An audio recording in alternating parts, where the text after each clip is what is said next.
Bonjour à tous et bienvenue pour cette nouvelle vidéo dans le cadre de mes nouvelles résolutions 2025 de faire régulièrement de nouvelles présentations sur la géobiologie, la radiesthésie ou sur d'autres principes. Dans cette vidéo, je vais aborder le sujet de la géobiologie en lien avec la radiesthésie. Et d'ailleurs, on peut se poser la question, pourquoi y a-t-il un lien entre radiesthésie et géobiologie ? D'une certaine manière, peu le savent, mais la géobiologie vient directement de l'association des Amis de la radiesthésie. En fait, c'est le père Achille Desbucois, un père radiesthésiste qui, dans les années 1940-1950, a travaillé en Belgique et a découvert un lien entre la santé et les phénomènes de sous-sol. Effectivement, faisant partie de l'association des Amis de la radiesthésie, eh bien, il était formé à l'utilisation du pendule, des baguettes, et dans un premier temps, il déterminait les sources, les minerais qui étaient dans le sol. Un jour, il y a quelqu'un dans une ferme qui lui a posé la question pourquoi ces vaches étaient malades et s'il ne pouvait pas, à l'aide de la radiesthésie, de déterminer la cause de cette maladie récurrente au niveau de ces vaches. Eh bien, il a fait un repérage des différentes sources et il a observé que là où on avait les tables principales, se trouvait le passage d'une veine d'eau souterraine et il en a fait directement le lien avec la pathologie des vaches. En déplaçant les vaches, il s'est rendu compte que cette pathologie disparaissait. Et donc à partir de ce jour, il a commencé à étudier les lieux sous le principe de la radiesthésie, à donner des conseils pour les habitants, pour éviter les zones négatives, les zones de présence de failles, de cours d'eau ou d'autres minerais ou d'autres éléments qu'on trouve avec les principes de la radiesthésie. Donc voilà pourquoi la radiesthésie est directement liée à la géobiologie. La géobiologie, d'une certaine manière, est plus large, puisque, par ces termes, géo, on étudie la terre, bio, c'est la vie, logos, c'est la science. De façon générale, c'est l'étude de la relation entre l'habitat et le lieu dans lequel on est, mais de façon plus générale, aujourd'hui, la géobiologie, c'est tout ce qui peut nous rendre malades au sein d'une maison, et on va chercher à en comprendre les faits, les éléments particuliers. Donc ça va être l'étude non seulement des champs électromagnétiques, des matériaux, mais aussi de tous les phénomènes invisibles, comme les phénomènes de failles, de cours d'eau souterrains ou autres. La radiesthésie permet tout à fait de détecter ce type de problème. Elle permet même d'aller beaucoup plus loin. En fait, le terme radiesthésie a été lui-même inventé par un père, un abbé, l'abbé Bouli, qui a fondé cette association des Amis de la radiesthésie. Dans un premier temps, le but était vraiment de former de nouveaux sourciers, d'avoir des sourciers qui soient experts et qui puissent transmettre ces connaissances et ces compétences à d'autres personnes. Et c'est comme ça qu'est née l'association des Amis de la radiesthésie. Si dans un premier temps, elle visait à former des personnes pour détecter les sources, pour détecter les rayonnements invisibles qui étaient en rapport avec la Terre, de façon plus générale, elle s'est développée pour étudier tout type de rayonnement invisible et a même extrapolé sur d'autres domaines. Pour revenir aussi sur le terme radiesthésie, l'abbé Bouli avait fondé ce mot à partir d'un mélange de deux mots d'origine latine.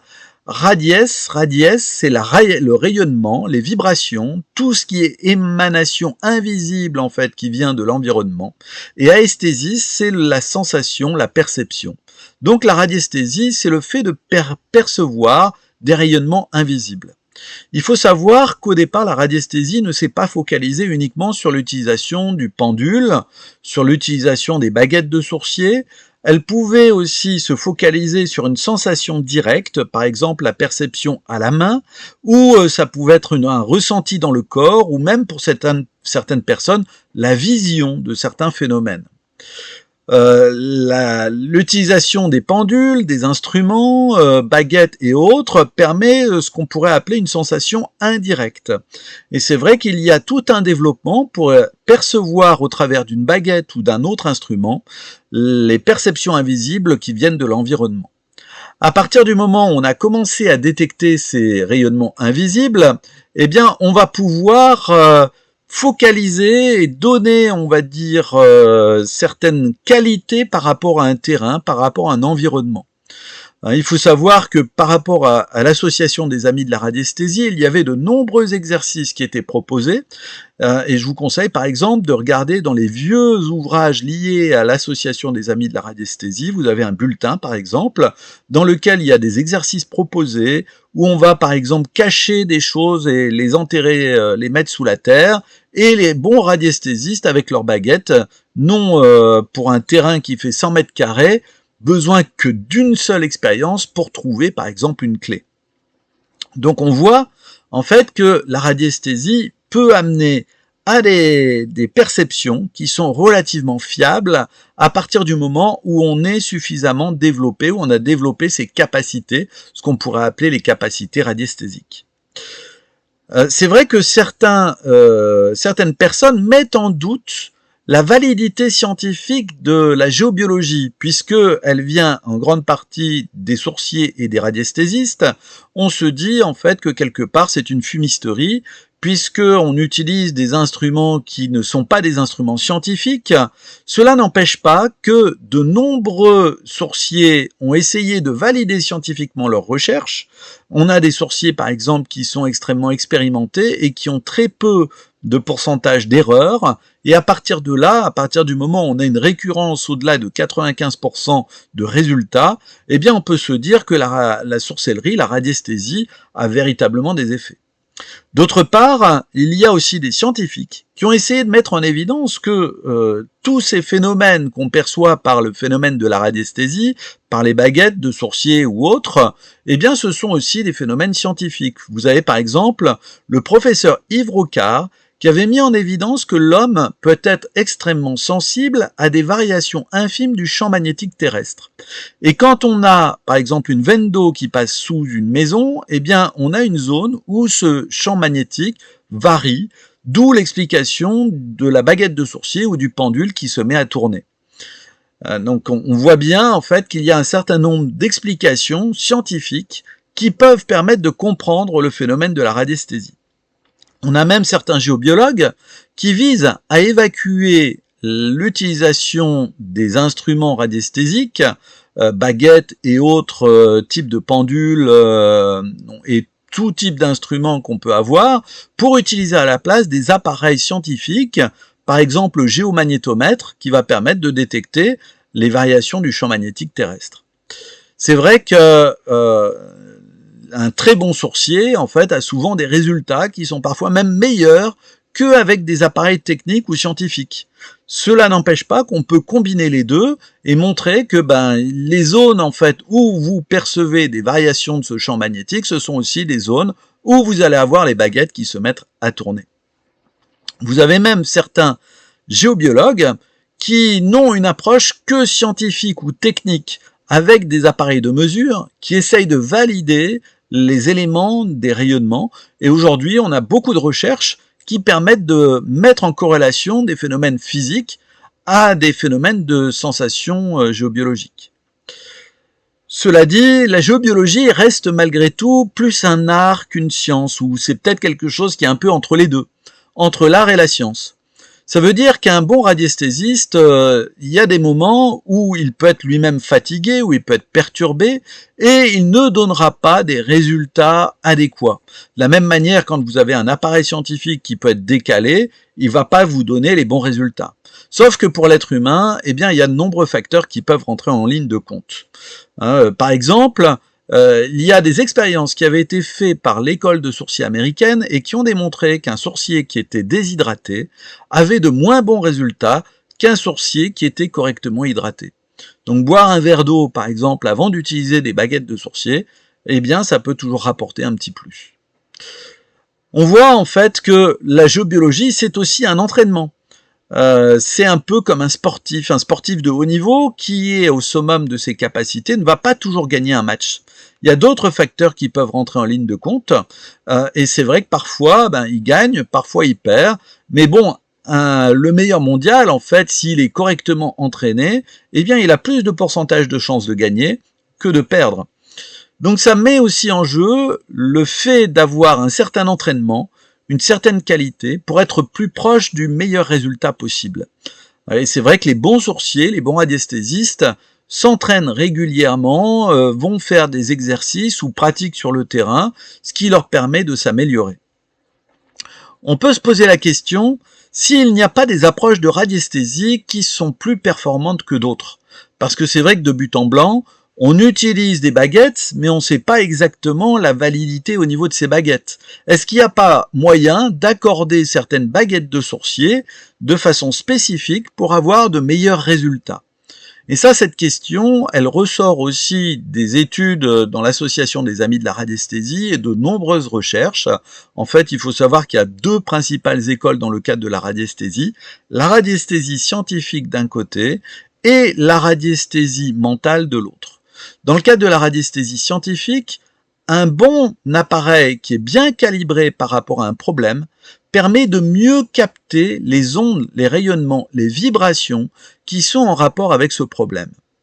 Et à ce titre, eh bien, moi j'utilise aujourd'hui principalement deux types d'instruments qui sont un peu spécifiques dans le cadre de la radiesthésie et qui permettent d'avoir de meilleurs résultats. Le premier instrument que j'utilise, c'est notamment la mono-antenne de l'Escher, ou on peut l'utiliser aussi en tant qu'antenne de l'Escher.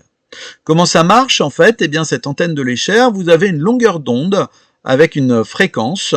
En fait, vous avez ici la longueur qui va être en centimètres. On va caler quelque part le petit curseur, un peu comme quand on avait les appareils radio autrefois, on avait une petite molette, on la tournait et on avait une petite barre au centre de la radio qui bougeait. Et bien quand on est calé sur la bonne fréquence, on va pouvoir bien la capter. Et par exemple, pour la fréquence de l'eau souterraine, on est sur la fréquence 5.0, où on peut être aussi sur d'autres gammes de fréquences, qui va nous permettre de détecter cette résonance par rapport à l'eau. Donc, on s'accorde sur la bonne fréquence et à partir de là, la baguette va permettre de mieux le détecter. Cette baguette, antenne de l'Escher, il y a différents types de modèles. Il faut bien apprendre à utiliser ces modèles. Vous avez le modèle un peu classique qu'on utilise comme dans le cadre de la radiesthésie classique, c'est-à-dire qu'on va essayer de ressentir et quand vous allez avoir une réaction, vous allez sentir quelque chose qui pivote, une densité, une force. On dit en fait que l'onde qui va être captée va créer une tension à l'intérieur de l'antenne et cette tension, on va le ressentir par le fait que la baguette va vibrer, va bouger, va réagir. Vous avez vraiment plusieurs types de modèles. Par exemple, là, vous avez le modèle H3. Là, vous avez en fait l'antenne de l'Escher de VED Distri, en fait, qui est aussi une très bonne antenne. Donc voilà, on peut utiliser comme ça différents types de modèles. Chacune ont leur avantage, chacune ont leur qualité. Un autre instrument aussi que j'utilise beaucoup, donc parmi les pendules, c'est le pendule équatorial de Bélisal. Ce pendule équatorial, il avait été inventé par Jean de la Foix, basé sur les principes de Chaumery, Bélisal et Morel. Chaumery, Bélisal et Morel avaient développé un pendule qui s'appelle le pendule universel 6.6. Donc ce pendule universel permet de détecter toutes les familles d'énergie qu'il y a dans l'univers. On va avoir principalement 12 familles d'énergie avec dans chaque famille d'énergie des qualités qui sont spécifiques. Donc c'est vrai que ce pendule universel, c'est aussi un pendule qui est très très intéressant parce qu'il va permettre de mesurer des qualités d'énergie, à contrario avec un pendule classique qui mesure plutôt des quantités d'énergie ou la présence d'une énergie ou pas, ou la présence d'une énergie négative. Donc tout dépend de la façon dont on l'utilise. Ici, on va pouvoir caler sur certaines fréquences, vous avez une petite bague en fait qui est ici au milieu, et on fait bouger cette petite bague et on va pouvoir selon la fréquence, selon la vibration, en fait, se caler dessus. C'est un principe qui est lié aussi aux ondes de forme, et donc vous avez un ensemble de théories qui permettent de comprendre comment ça fonctionne. À partir de là, en fait, on a 12 familles d'énergie, on pourrait les associer avec les 12 méridiens d'acupuncture, on peut les associer à 12 qualités d'énergie qu'il y a dans un milieu, et c'est un pendule qui va être très utile, par exemple pour les lieux sacrés, parce que ça peut nous dire sur un lieu sacré, sur quoi agit ce lieu sacré, ou ça permet de voir quels sont les types de blocages qu'on peut avoir. Par exemple, on peut caler sur les fréquences qui sont en rapport avec le problème de sous-sol, les failles, les cours d'eau. On arrive dans une maison et puis on va pouvoir détecter directement les problèmes de failles et les problèmes de cours d'eau. Donc voilà en gros différentes approches très rapides qui permettent de comprendre les principes de la radiesthésie. Alors c'est vrai que si ça vous intéresse un peu plus de comprendre l'antenne de l'Escher et de comprendre le pendule équatorial, eh bien je fais des formations sur Valence dans la Drôme, notamment où vous avez un stage qui va être spécifique sur l'antenne de l'Escher, qui permet de comprendre comment on utilise en fait cette antenne dans le cadre de la géobiologie, quelles sont les fréquences, comment en fait on va le caler pour pouvoir ressentir les énergies. Je donne les différentes approches, bien sûr, vous avez aussi les explications par rapport à la mono-antenne de l'Escher qui est un petit peu plus classique, et l'avantage en fait de cette antenne de l'Escher, c'est que vous allez pouvoir détecter pratiquement toutes les fréquences qu'on trouve dans l'habitat.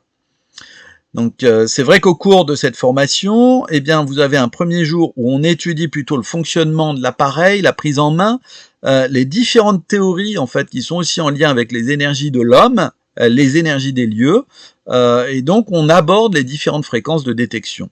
Et bien sûr le deuxième jour, eh bien on fait beaucoup de pratiques, on va sur les lieux, on étudie par rapport aux personnes, mais aussi par rapport à des objets, afin de se familiariser avec les énergies détectées à l'antenne.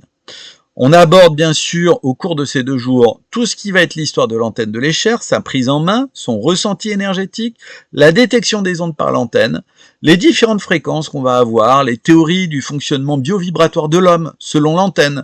Ça c'est aussi quelque chose de très important parce que en rapport avec cette antenne, on découvre que l'homme émet certaines énergies et que on peut caler ou être décalé par certaines énergies vibratoires qu'on a dans le milieu. Bien sûr, on voit les différentes approches des différentes antennes, les différentes antennes qui existent actuellement sur le marché. Et bien sûr, j'aborderai comment on fait une analyse de géobiologie avec l'antenne de l'Escher. Ce stage qui est sur 2 jours, vous avez un prochain module qui sera le samedi 15 et le dimanche 16 février, dans lequel vous avez tous les détails, et c'est en tant que tel, en fait, pratiquement une école, c'est un outil remarquable, parce que à lui seul, en fait, il propose une approche complète de géobiologie, presque une école de géobiologie, qui peut permettre de déterminer toutes les nuisances, et envisager aussi des solutions par rapport aux problèmes rencontrés. Je fais aussi des formations spécifiques sur le pendule équatorial, avec ce fameux pendule équatorial. Donc on aborde justement le principe des ondes de forme, comment ce pendule a été créé, quels sont les principes qui sont liés aux ondes de forme, mais de façon plus vaste en fait, quels sont aussi les autres types de pendules à ondes de forme qu'on retrouve notamment dans l'école Chomry, Bélizal et Morel, avec le pendule universel, le pendule équatorial, de Jean Delafoy, et le pendule à cône fictif de Enel. Ce sont les 3 pendules principaux qui permettent de faire une analyse des 12 fréquences énergie qu'on va retrouver dans un milieu. On voit les applications tant pour la géobiologie que pour la géobiologie sacrée, et pareil, c'est aussi un outil complet qui permet de faire une analyse complète et fine, tant des énergies d'un lieu que aussi des énergies d'une personne. Cela permet de comprendre aussi comment on peut retrouver une harmonie d'ensemble. Bien sûr, ce stage est aussi sur 2 jours, avec un jour théorique sur les ondes de forme et le pendule et les premières utilisations classiques, et un deuxième jour où on approfondit tant les énergies sur les lieux que sur les personnes, mais aussi sur des produits. Ça permet de voir en fait que certains produits vont émaner certaines fréquences et qu'on pourra éventuellement utiliser ces produits comme des huiles essentielles pour corriger des problèmes en géobiologie ou pour voir en fait si elles correspondent à l'énergie d'une personne. Dans cette formation, en fait, on aborde les notions des couleurs énergie avec les différentes approches énergétiques qu'on peut croiser. On peut faire des liens, par exemple, avec la médecine traditionnelle chinoise, mais aussi avec d'autres approches. On peut travailler sur l'aspect des ondes de forme et déterminer que certaines formes ou certains objets vont émettre certaines fréquences. On abordera toutes les recherches de Chomry, Bélizal et Morel, les applications à l'habitat, donc l'impact aussi avec les lieux sacrés et les couleurs énergie qui correspondent aux lieux sacrés, les couleurs énergie bien sûr qui sont en rapport avec les lieux malades, ce qui permet de faire une analyse rapide, complète et globale par rapport à un habitat, et on aborde aussi le spectre bioénergétique de Bélizal, qui permet de faire un bilan sur un lieu ou sur une personne. Donc voilà un peu l'ensemble de cette formation, et le prochain module sera le samedi 15 et le dimanche 16 mars. Et pareil, c'est vraiment une école complète de la géobiologie, donc rien qu'avec ce module-là, vous avez déjà beaucoup de principes. Ce sont, pour ces deux modules où j'aborde le pendule équatorial et l'antenne de l'Escher, ce sont deux modules que je donne rarement, généralement une fois par an. Et c'est un module vraiment à ne pas manquer, parce que si vous êtes vraiment intéressé par tous les principes de la géobiologie, vous aurez des clés. Par contre, il n'y aura pas d'explication complète sur les phénomènes des failles, des cours d'eau et autres. C'est d'autres formations, mais rien que déjà avec ces modules sur l'antenne de l'Escher ou avec le pendule équatorial, vous aurez déjà des approches qui vous permettent de traiter et d'aborder l'habitat. Ce sont des formations professionnelles, donc les stagiaires repartent avec des documents clairs et précis qui leur permettent de travailler sur le sujet après coup. Il y a de nombreux exercices qui sont donnés avec des explications, une rétroprojection pendant le cours. S'il y a besoin, on prête les outils de travail pendant le stage, et il est possible de les acquérir bien sûr pendant le stage, l'antenne de l'Escher ou le pendule. Dans mes formations, je ne cache rien du tout. Il y a vraiment tout ce que je connais, en fait, que j'essaye de transmettre. Les détails pratiques, donc si vous avez des questions, voilà, que ça soit pour l'antenne ou pour le pendule, j'essaye de donner toutes les clés dans le domaine de la géobiologie et l'énergie des lieux. Donc voilà, donc si vous êtes intéressé par mes formations et par les différents éléments, vous pouvez en fait aller voir sur mon site internet www.my-geobiologia.com. Vous avez un onglet Visite Formation. Vous faites défiler l'onglet Visite Formation. Vous allez sur la partie basse et vous allez voir en fait la partie des formations dans le cadre de la géobiologie. Et vous avez tous les renseignements qui sont sur le contenu de ces stages, sur leur prix, sur l'endroit. Donc les formations se déroulent actuellement sur Valence. Donc voilà, vous avez tous les détails qui sont là. N'hésitez pas à me contacter si vous avez besoin de renseignements ou d'informations dans le cadre de la géobiologie. Vous avez sur mon site internet également un onglet contact qui vous permet d'échanger, ou vous pouvez m'envoyer des mails. Voilà, je réponds donc quand j'en ai la possibilité sur le site, et donc vous aurez tous les renseignements à ce moment-là. Je vous remercie de votre attention et je vous dis à très très bientôt, et je vous souhaite encore une fois une bonne année de géobiologie dans vos recherches et dans vos démarches. À très bientôt, au revoir.